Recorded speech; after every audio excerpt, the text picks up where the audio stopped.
नमस्कार। दिन भर की बड़ी खबरों में आपका स्वागत है। मैं हूं शिवानी।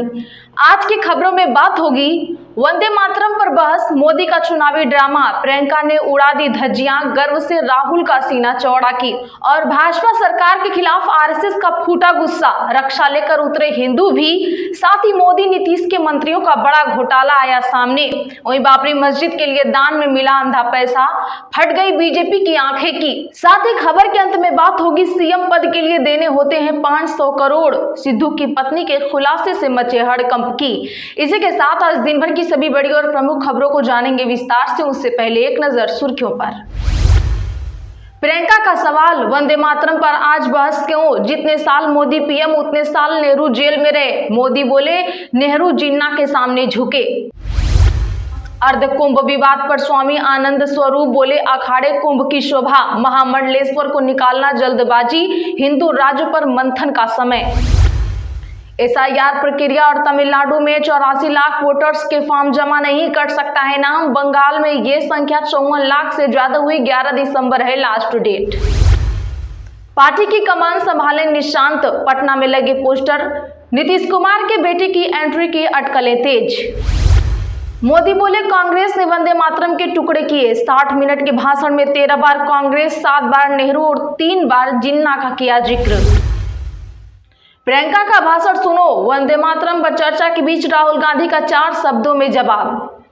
अखिलेश यादव बोले हम बच्चों को पढ़ाते हैं तो मुकदमा होता है, खुद तो स्कूल बंद कर रहे। सपा सांसदों ने लगाए पीडीए जिंदाबाद के नारे। उत्तराखंड में गंगोत्री हाईवे परियोजना के खिलाफ आरएसएस, एनवायरमेंटलिस्ट बोले 7000 देवदार के पेड़ कटेंगे, मां गंगा सूख जाएंगी, बर्फबारी नहीं होगी। गिरिराज बोले ममता बनर्जी ने रखवाई है बाबरी मस्जिद की नींव, अब ड्रामा कर रही, बदला बाहुबली विधायक अनंत सिंह के सरकारी आवास का पता। विधानसभा के शीतकालीन सत्र से पहले विपक्ष का चाय पार्टी से बहिष्कार, एलओपी नहीं बनाए जाने से है नाराज।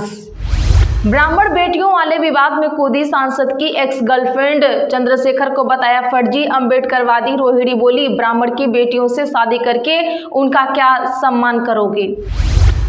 नवजोत सिद्धू की पत्नी का नया दावा, बोली 5 करोड़ में काउंसलर की टिकटें बेची। वंडिंग बाजवा, चन्नी और रंधावा कांग्रेस को कर रहे हैं बर्बाद। बाबरी जैसी मस्जिद के लिए 11 पेटी चंदा मिला। नोट गिनने की मशीन बुलाई गई, 93 लाख ऑनलाइन मिले। कल बंगाल में मुर्शिदाबाद में रखी गई थी नींव। मोदी और नीतीश के मंत्री वेतन के साथ ले रहे पेंशन। कुशवाहा और ठाकुर संसद से वेतन और विधान परिषद से पेंशन लेते हैं, आरटीआई से जानकारी मिली।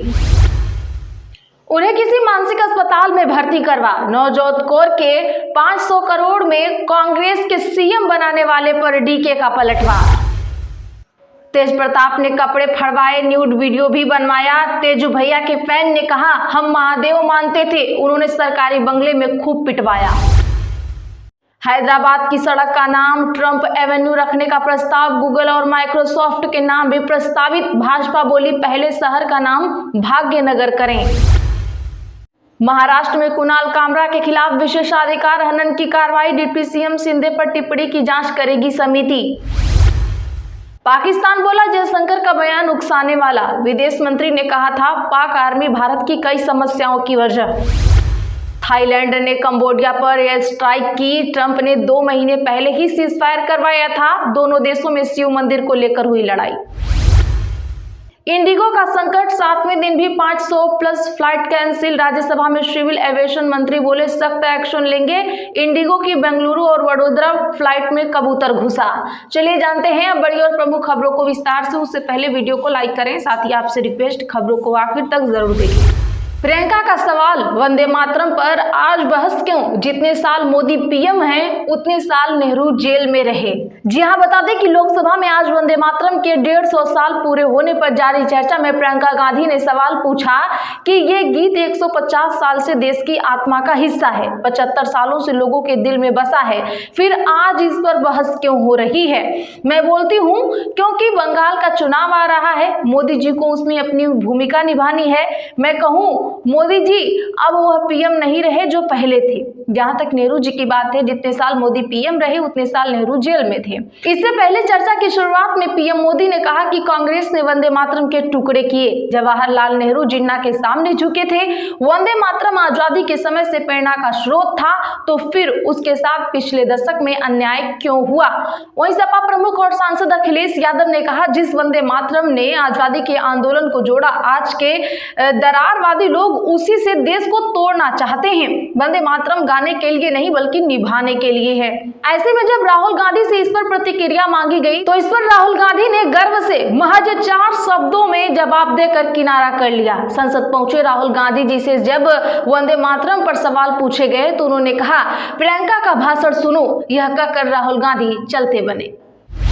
नवजोत सिद्धू की पत्नी का नया दावा, बोली 5 करोड़ में काउंसलर की टिकटें बेची। वंडिंग, बाजवा, चन्नी और रंधावा कांग्रेस को कर रहे बर्बाद। सीएम कुर्सी के लिए 500 करोड़ रुपए के बयान पर सियासी बवाल मचने के बाद पूर्व क्रिकेटर नवजोत सिद्धू की पत्नी डॉक्टर नवजोत कौर सिद्धू ने अब नए खुलासे कर डाले हैं। उन्होंने कहा कि कांग्रेस पार्टी में कई बड़े नेता भाजपा और आप के साथ मिले हुए हैं। नवजोत कौर ने कहा कि तरन उपचुनाव से पहले राजस्थान में राजा वंडिंग और प्रताप बाजवा सीएम मान से मिले थे। चुनाव प्रचार में भी जानबूझकर दोनों ने सीएम मान के बारे में कुछ नहीं बोला। राजा वंडिंग ने काउंसलर के एक उम्मीदवार से 5 करोड़ रुपए लिए थे। अमरिंदर राजा वंडिंग, चरणजीत सिंह चन्नी, सुखजिंदर रंधावा और प्रताप सिंह बाजवा सीएम बनना चाहते हैं और उसी के चलते कांग्रेस को खत्म करने में लगे हुए हैं।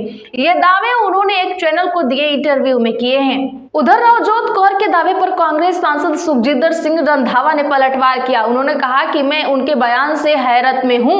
अगर कांग्रेस में टिकट बेचे जाते तो नवजोत कौर बताए कि नवजोत सिद्धू जब मंत्री और पीसीसी अध्यक्ष बने थे तो उन्होंने कितने पैसे दिए थे। रंधावा ने आगे कहा कि सिद्धू जी के पिता भी एजी बने थे, क्या वो भी पैसे देकर बने? कांग्रेस सांसद ने कहा, अब जब पंजाब में चुनाव नजदीक है तब ये लोग जानबूझकर कांग्रेस को नुकसान पहुंचाना चाह रहे हैं। बाबरी जैसी मस्जिद के लिए 11 पेटी चंदा मिला। नोट गिनने की मशीन बुलाई। 93 लाख रुपए ऑनलाइन मिले हैं। जी हाँ, बता दें कि पश्चिम बंगाल के मुर्शिदाबाद जिले के बेलडांगा में टीएमसी से निलंबित विधायक हुमायूं कबीर ने 6 दिसंबर को बाबरी जैसी मस्जिद की नींव रखी। बाबरी विध्वंस की 33वीं बरसी पर इस मस्जिद की आधारशिला रखी गई। कबीर ने कड़ी सुरक्षा व्यवस्था के बीच मंच पर मौलवियों के साथ फीता काटकर औपचारिकता पूरी की। अब इस मस्जिद के लिए जुटाए चंदे का एक वीडियो सामने आया है। हुमायूं कबीर ने फेसबुक पर एक वीडियो शेयर किया है जिसमें कुछ लोग नोट गिनते नजर आ रहे हैं। मीडिया रिपोर्ट्स में ये दावा किया जा रहा है कि शिलान्यास समारोह में 11 पेटी चंदा इकट्ठा हुआ है, जिसे गिनने के लिए 30 लोग और नोट गिनने की मशीन लगानी पड़ी है। अखिलेश बोले, हम बच्चों को पढ़ाते हैं तो मुकदमा होता है, खुद तो स्कूल बंद कर रहे। सपा सांसदों ने लगाए पीडीए जिंदाबाद के नारे। जी हाँ, बता दें कि संसद के शीतकालीन सत्र के 6ठे दिन आज लोकसभा में वंदे मातरम के 150 साल पूरे होने पर चर्चा हुई। इसके लिए 10 घंटे का समय तय किया गया था। प्रधानमंत्री नरेंद्र मोदी ने चर्चा की शुरुआत की, विपक्ष पर निशाना साधा। कहा, कांग्रेस ने वंदे मातरम के टुकड़े किए, ये उसका तुष्टीकरण की राजनीति को साधने का तरीका था। तुष्टीकरण की राजनीति के दबाव में कांग्रेस वंदे मातरम के बंटवारे के लिए झुकी, इसीलिए कांग्रेस को एक दिन भारत के बंटवारे के लिए भी झुकना पड़ा। उत्तराखंड में गंगोत्री हाईवे परियोजना के खिलाफ आरएसएस एनवायरमेंटलिस्ट बोले, 7000 देवदार के पेड़ कटेंगे, मां गंगा सूख जाएंगी। दरअसल उत्तराखंड में केंद्र और राज्य सरकार की महत्वाकांक्षी गंगोत्री हाईवे परियोजना यानी ऑल वेदर रोड के खिलाफ संघ यानी आरएसएस खुलकर विरोध में आ गया है। आरएसएस के सह सरकार्यवाहक डॉक्टर कृष्ण गोपाल और भाजपा के वरिष्ठ नेता व पूर्व केंद्रीय शिक्षा मंत्री मुरली मनोहर जोशी ने परियोजना के तहत 7000 देवदार के पेड़ों को काटने का विरोध किया है। इसके बाद उत्तरकाशी के हर्षिल में 100 से ज्यादा लोगों ने देवदार के पेड़ों को रक्षा सूत्र बांधा। इसको समर्थन देने स्वामी अभिमुक्तेश्वरानंद सरस्वती भी पहुंचे। इस दौरान वरिष्ठ पत्रकार राहुल कोटियाल ने भी देवदार के पेड़ में रक्षा सूत्र बांधा। एनवायरमेंट एक्सपर्ट आयुष जोशी ने बताया कि ये पेड़ भगीरथ इकोनॉमिक सेंसिटिव जोन में काटे जाएंगे, जिससे गंगा का पानी सूख जाएगा। इसका असर पूरे उत्तर भारत में देखने को मिलेगा और बर्फबारी में भी कमी दर्ज की जाएगी। बता दें कि इसी साल नवंबर में उत्तराखंड के head of of forest forces के एक लेटर के अनुसार ऑल वेदर रोड के कारण 41.92 हेक्टेयर वन क्षेत्र का नुकसान होगा, जिसमें कई देवदार के पेड़ भी शामिल है। इससे पहले मीडिया रिपोर्ट में बताया गया था कि 900 किलोमीटर लंबी परियोजना में कुल 56,000 से ज्यादा पेड़ काटे जाने थे, जिनमें से लगभग 36,000 पेड़ पहले ही काटे जा चुके थे। मोदी और नीतीश के मंत्री वेतन के साथ ले रहे पेंशन। कुशवाहा और ठाकुर संसद से वेतन और विधान परिषद से पेंशन लेते हैं। बता दें कि मोदी सरकार के एक और नीतीश सरकार के एक मंत्री सरकार से वेतन भी ले रहे हैं और पेंशन भी। ये खुलासा आरटीआई के जरिए हुआ है। आरटीआई के जरिए सामने आई इस जानकारी में बिहार के कई ऐसे नेताओं के नाम है जो संसद के सदस्य हैं और अब पूर्व सदस्य के तौर पर बिहार सरकार से पेंशन भी ले रहे हैं। सबसे ज्यादा चौंकाने वाला नाम बिहार सरकार के मंत्री विजेंद्र प्रसाद यादव और मोदी सरकार में मंत्री सतीश चंद्र दूबे का है। हमने पेंशन से जुड़े नियम की पड़ताल की तो पता चला कि नियम ये है कि माननीय हो या सामान्य नौकरी वाले लोग सभी को हर साल जीवित रहने का प्रमाण पत्र यानी लाइफ सर्टिफिकेट देना पड़ता है। इससे साफ है कि हर वर्ष माननीय बता रहे हैं कि वे जीवित और पेंशन के हकदार बने हुए हैं। नियम के तहत वेतन के साथ साथ पेंशन नहीं लिया जा सकता है। किसी भी सदन का वेतन मिलने पर पहले से प्राप्त हो रहा पेंशन बंद होना चाहिए। पेंशन पाने के लिए लिख कर देना होता है कि राज्य या केंद्र सरकार में कहीं सेवा नहीं दे रहे हैं। विधानसभा के शीतकालीन सत्र से पहले विपक्ष का चाय पार्टी से बहिष्कार, एलओपी नहीं बनाए जाने से हैं नाराज।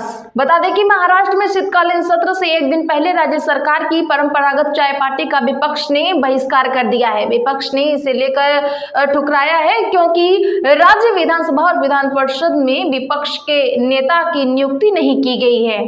कांग्रेस विधायक दल के नेता विजय वेजिटेवार ने कहा कि चाय पार्टी का निमंत्रण व्यक्तिगत विधायकों को भेजा गया है, जबकि इसे लोब्स को भेजना चाहिए था।